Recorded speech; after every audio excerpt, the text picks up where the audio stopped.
எத்தனை சாமி வந்ததையா, இது எந்தெந்த சாமி தந்ததையா,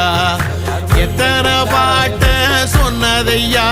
அத சுத்துற பூமி கண்டதையா,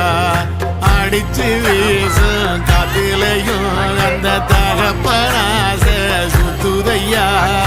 பிடிச்சு பூக்கும் கதையிலும் ஒரு வம்சத்து கதையே உள்ளதையா, 100 தலைமுறை சேர்ந்து செதுக்குன ஈர நலம் இது பாறையா, வாழும் வரையிலும் நீயும் விதைக்கிற கடமை இருக்கு கேளையா, கோடி விளக்காயேந்தி கிடந்த